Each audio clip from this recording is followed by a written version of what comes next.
በሚያዝያ 2010 በኒው ዴሊ ከተማ የማያፑሪ የብረት ቅሪተ አካላት ግብይት እየተካሄደ ነበር። በድንገት ግን ሰዎች ባልታወቀ ምክንያት ቆዳቸው መጥቆር፣ እግራቸው መርገፍና በከፍተኛ ህመም መታወክ ጀመሩ።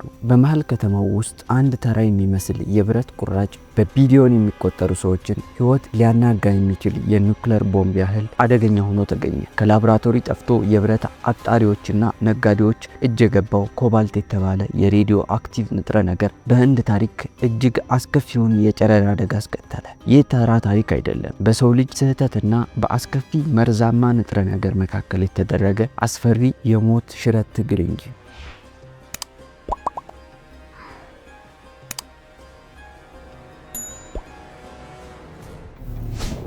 በዴሊ ከተማ ዳርቻ ላይ የሚገኘው የማያፑሪ የቆሻሻ ገበያ በህንድ ውስጥ ትልቁ የብረት ተረፈ ምርት መገበያያ ማዕከል ነው። እዚህ ቦታ ጸጥታ የሚባል ነገር የለም። የብረት መጋዝ ድምፅ፣ የከባድ መኪናዎችና የጉልበት ሰራተኞች ጩኸት የዕለት ተዕለት ተግባር ነው። ነገር ግን በየካቲት 2010 በዚህ ግርግር ውስጥ ለታላቁ አደጋ መንስኤ የሆነው የመጀመሪያው ስህተት ተፈጸመ።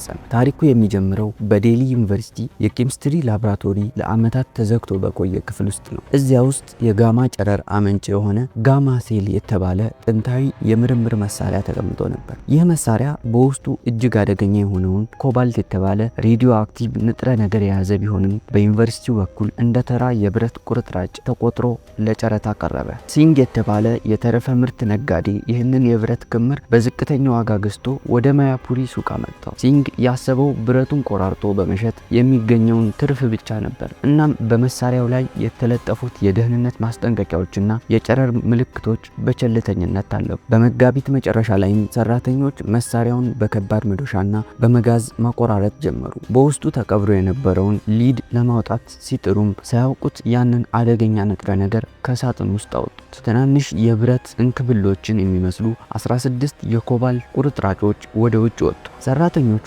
እነዚህ የሚያብረቀርቁ ትናንሽ ብረቶች በዙሪያቸው ያለውን አየር በአደገኛ ጨረር እየበከሉ እንደሆነ ቅንጣት ታህል ጥርጣሬ አልነበራቸውም። ከመካከላቸው አንዱ ሰራተኛ አንዱን ብረት በሚያምር ቀለሙ ተማርኮ በኪስ ውስጥ ከተተው። ያቺ ቅጽበት ለራሱም ሆነ ለከተማዋ የጥፋት መጀመሪያ ነበረች። በሚያዝያ መባቻ ላይ በማያፑሪ የብረት ተራራዎች መካከል የነበረው ድባብ በድንገት ተቀየረ።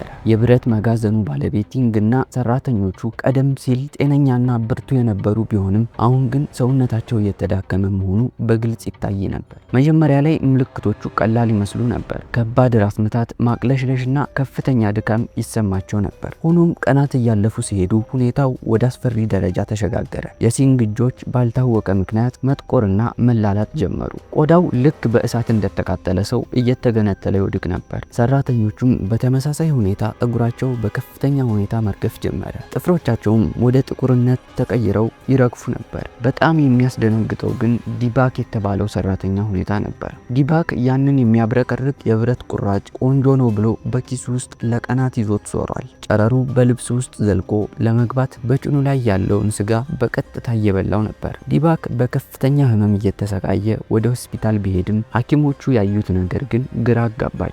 ምልክቶቹ እንደ ማቃጠል ቢመስሉ የቃጠሎ ምልክት ግን አልነበረም። የደም ምርመራው ደግሞ የነጭ የደም ሴሎች ቁጥር እጅግ በጣም ዝቅተኛ መሆኑን አሳየ።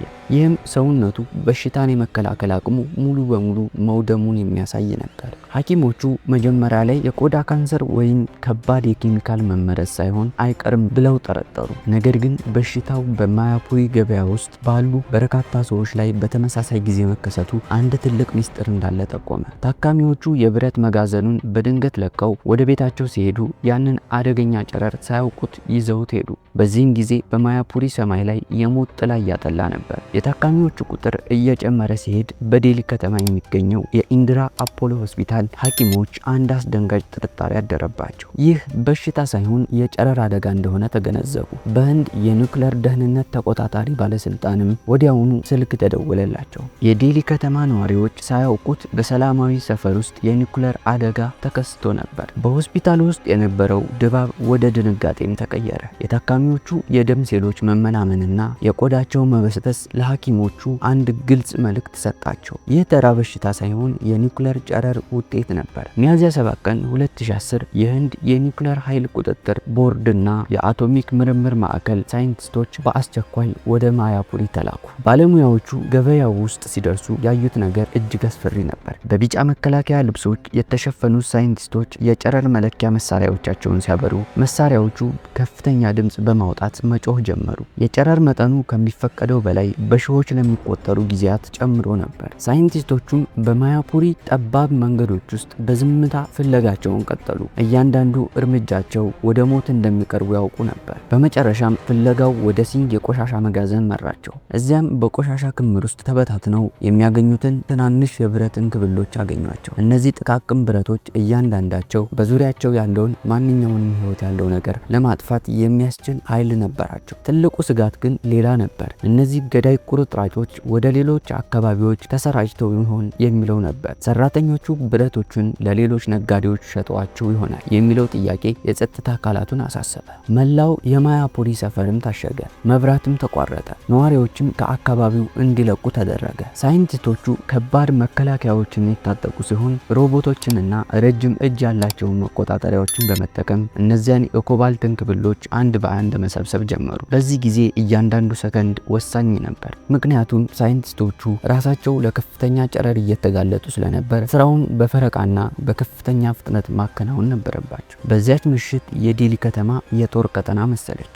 የማያፑሪ ሰማይ በፖሊስ መኪናዎች ሳይረንና በሄሊኮፕተሮች ድምፅ ተሞላ። ዜናው እንደ ሰደድ እሳት በመላው ህንድ ተሰራጨ። በዴሊ ከተማ ውስጥ የኒውክሌር አደጋ ተከስቷል የሚለው ዜና በማያፑሪ ነዋሪዎች ዘንድ ታላቅ ድንጋጤን ፈጠረ። ሰዎች ቤታቸውን ጥለው መሸሽም ጀመሩ። ነጋዴዎች ሱቆቻቸውን ዘግተውም ተሰወሩ። ሁሉም የሚያስበው እኔም ተበክዬ ይሆን እንዴ ብሎ ነበር። የመንግስት መርማሪዎች አደጋው እንዴት ሊከሰት እንደቻለ ለማወቅም ምርመራ ጀመሩ። ፍለጋውም በቀጥታ ወደ ዴሊ ዩኒቨርሲቲ መራቸው። እውነታው ሲጋለጥ ግን መላው የሳይንስ ማህበረሰብ በድንጋጤ ተዋጠ። ያ ገዳይ መሳሪያ ለ25 ዓመታት በዩኒቨርሲቲው የኬሚስትሪ ክፍል ውስጥ ያለምንም ጥንቃቄ ተቀምጦ የቆየ ነበር። ዩኒቨርሲቲው መሳሪያው አደገኛ መሆኑን እያወቀ በካፒታሊዝም ስግብግብነት ወይም በቸልተኝነት ምክንያት እንደ ተራ ብረት ለጨረታ ቀረበው። ምንም አይነት የሬዲዮ አክቲቭ ጥበቃ ስልጠና ለሌላቸው የብረት ነጋዴዎች መሸጡ ትልቁ ወንጀል ነበር። የዩኒቨርሲቲው ባለስልጣናት መሳሪያው ደህንነቱ የተጠበቀ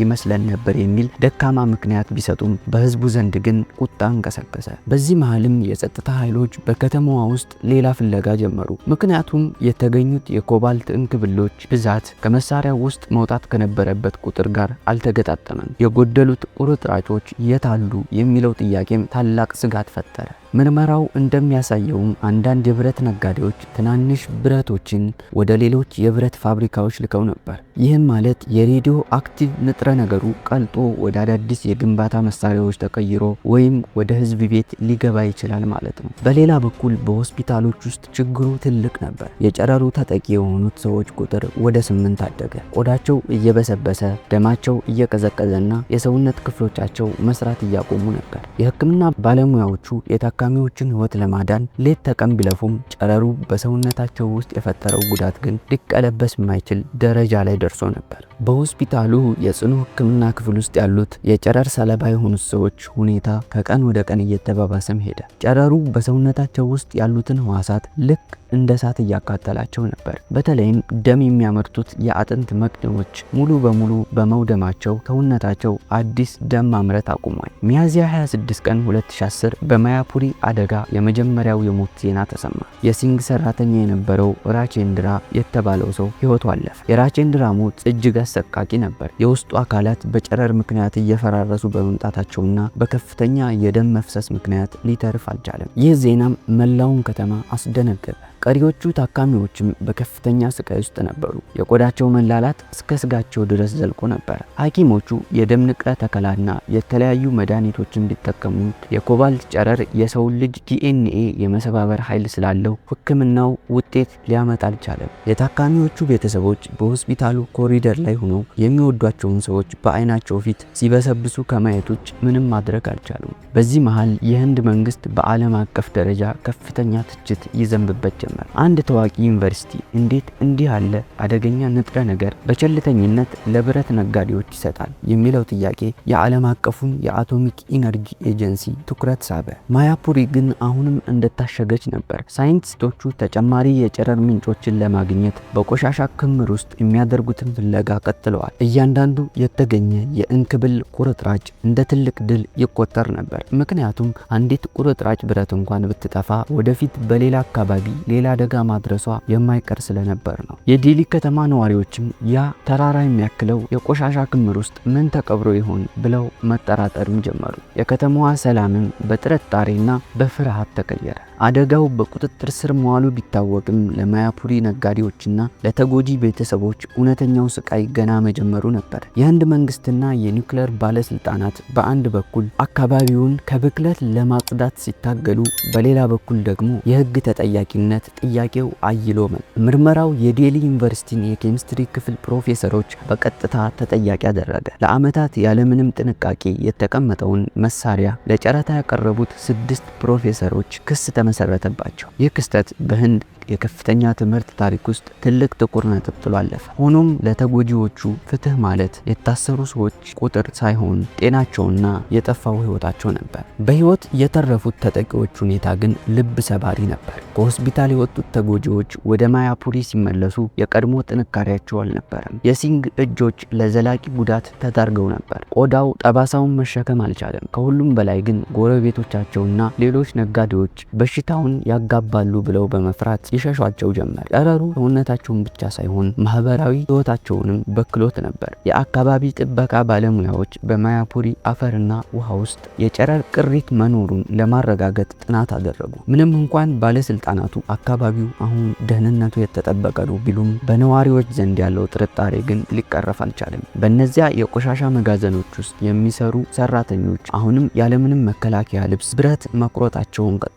ነገር ግን አሁን የሚቆርጡት ብረት ውስጥ ምን ሊደበቅ እንደሚችል እያሰቡ ይጨነቃሉ። የህንድ ብሔራዊ የሰብአዊ መብት ኮሚሽን ለተጎጂ ቤተሰቦች ካሳ እንዲከፈል ቢወስንም ያ ገንዘብ የደረሰውን ስነ ልቦናዊና አካላዊ ጉዳት ግን ሊያክም አልቻለም። ኮባልት በደማቸው ውስጥ የፈጠረው የጄኔቲክ ለውጥ ለወደፊት የካንሰር ህመም ተጋላጭ እንዲሆኑ ማድረጉ የማይቀር ሀቅ ነበር። ይህ አደጋ ህንድ ለኒውክሌር ቆሻሻ አያያዝ ያላትን ህግ ዳግም እንድትመረምር ያስገደዳት ትልቅ ማንቂያም ሆነ። የ2010 የማያፑሪ የሬዲዮ አክቲቭ አደጋ በህንድ ታሪክ ውስጥ የቸልተኝነት ከፍተኛው ጥግ ተደርጎ ይጠቀሳል። አንድ ተራ የሚመስል ስህተት አደገኛ መሳሪያን እንደ ቆሻሻ መሸጥ የሰውን ህይወት የቀጠፈ፣ በመቶዎች የሚቆጠሩትን ለስጋት የዳረገና የዓለምን ትኩረት የሳበ ክስተት ሆኖ አልፏል። ዛሬ ማያፑሪ አሁንም ያው የድሮ ግርግር የበዛበት የብረት ገበያ ሆኖ ያገለግላል።